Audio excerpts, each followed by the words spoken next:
बच्चों, welcome to my YouTube channel. बच्चों, आपका नवंबर माह का असाइनमेंट कक्षा 10वीं का आ गया है और अभी कोरोना के चलते आप लोगों की स्कूल भी बंद है। इसलिए ये असाइनमेंट उन बच्चों के लिए मैंने बनाया है जिन्हें असाइनमेंट लिखने में परेशानी हो रही है, मतलब उनको कहीं से मदद नहीं मिल पा रही है क्योंकि आप स्कूल नहीं जा पा रहे हो, तो आप अपने टीचर से इतने ज़्यादा संपर्क नहीं कर पा रहे हो। तो बच्चों, मैं चाहती हूँ कि वो बच्चे अपना असाइनमेंट समय पर पूर्ण करें और उसे समय पर जमा करें। तो बच्चों, मैं ये सिर्फ आप लोगों की मदद के लिए वीडियो बनाया है। यहाँ पर कोई भी व्यावसायिक उपयोग नहीं किया जा रहा है। आप लोग बच्चों देख सकते हैं यहाँ पे स्क्रीन में कक्षा 10वीं विषय हिंदी असाइनमेंट 3 नवंबर का ये असाइनमेंट है, जिसमें सबसे पहला प्रश्न है, सूनापन दूर करने के लिए कवि सतीश जायसवाल कौन कौन सा उपाय करते हैं। तो बच्चों, ये प्रश्न बहुत इम्पॉर्टेंट है, इसको आप अच्छे से याद भी कर लीजिएगा। और इसे मैंने बहुत सरल भाषा में लिखा है क्योंकि इस प्रश्न से रिलेटेड एक प्रश्न आता ही है, ठीक है ना। इसलिए आप लोग इसको लिखेंगे भी असाइनमेंट में अच्छे से और इसको याद भी करेंगे, ये बहुत इम्पॉर्टेंट है। फिर बच्चों, दूसरा प्रश्न है हमारा, मनुष्य का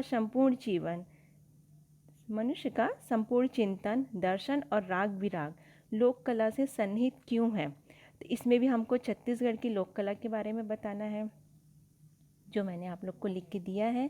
इसको भी बहुत इंपॉर्टेंट क्वेश्चन है ये भी, इसको भी आप लोग एक बार अच्छे से पढ़ लीजिएगा और असाइनमेंट में आप बहुत अच्छे से लिखेंगे। फिर हमारा तीसरा प्रश्न है, आदिवासी जीवन सरल, निर्भीक और प्रकृति के सबसे करीब है। इसमें हमें किसके बारे में बताना है बच्चों? आदिवासी जीवन के बारे में बताना है। अगर आप इसको ध्यान से पढ़ोगे तो इसमें आदिवासी जीवन के बहुत सारे गुण मिलेंगे आपको, जो परीक्षा में अगर पूछे जाए तो आप उसका बहुत अच्छे से जवाब दे सकते हो, आप अच्छे से लिख सकते हो। इसलिए ये प्रश्न का उत्तर मैंने इस तरह से बनाया है जो आपके असाइनमेंट के लिए भी इम्पॉर्टेंट है और साथ में ही आपके फाइनल एग्ज़ाम में अगर प्रश्न पूछ लिया, भले ही घुमा के पूछेगा पर पूछता ज़रूर है। ये सब प्रश्न बहुत अच्छे हैं, तो आप इसको बहुत अच्छे से पढ़िएगा और एक याद करके भी रखिएगा। और बच्चों, अगर हम अच्छे से प्रश्नों को समझ जाएंगे ना, तो एग्ज़ाम में जितना भी घुमा के पूछ ले, आप उसका आंसर आराम से लिखेंगे, ठीक है। अब देखिए, प्रश्न नंबर 4 है, छत्तीसगढ़ी लोकगीत को अन्य भारतीय लोकगीतों से अधिक विशिष्ट क्यों माना गया है। तो आपको तो पता ही होगा, पाठ पढ़े हैं कि छत्तीसगढ़ में कितने सारे लोकगीत होते हैं ना, तो बस उसी के बारे में है। इसमें मैंने थोड़ा सा ये ददरिया, गौरा, सुवा आदि के बारे में भी बता दिया है ताकि आप याद कर लो और अगर आपके एग्ज़ाम में आए तो भी बहुत आसान हो जाएगा। फिर बच्चों देखिए यहाँ पे ख, माखन व्यापारी के गोदाम में अनाज को लूटने के पीछे जमींदार का क्या उद्देश्य था। ये भी बच्चों मैंने बहुत इजी शब्दों में लिखा है जो इम्पॉर्टेंट है। इस बार मुझे लग रहा है तीनों असाइनमेंट में से सबसे ज़्यादा इम्पॉर्टेंट क्वेश्चन दिए गए हैं, इसलिए बच्चों आप असाइनमेंट के साथ साथ इसको याद भी करिएगा। अब हम आगे देखते हैं। प्रश्न नंबर 5, निम्नलिखित विषयों में से किसी एक विषय पर लगभग 200 से 250 शब्दों में निबंध लिखना है, जिसमें से पहला है कोरोना वायरस एक महामारी और दूसरा है पर्यावरण और हमारा दायित्व। तो बच्चों, कोरोना वायरस आपको तो पता ही है, मार्च से क्या जनवरी से हम लोग इसको झेल रहे हैं, तो आप इसके बारे में बहुत अच्छे से अपना प्रस्तावना, लक्षण और इसका कुछ इलाज अभी तक नहीं आया है पर चल रहा है, सब कुछ को पॉइंट कर करके लिखेंगे और आपकी शब्द सीमा है 200 से 250। और मैंने यहाँ 100 विचार लिखा है, क्यों? ताकि आप अपने विचार लिखिए, क्योंकि बच्चों एग्ज़ाम के समय कोरोना वायरस तो पक्का पक्का आना ही है, तो अच्छे से एक आप अपना वो भी बना लीजिएगा ताकि अगर एग्ज़ाम में पूछा जाए तो आप आराम से लिख सकते हैं।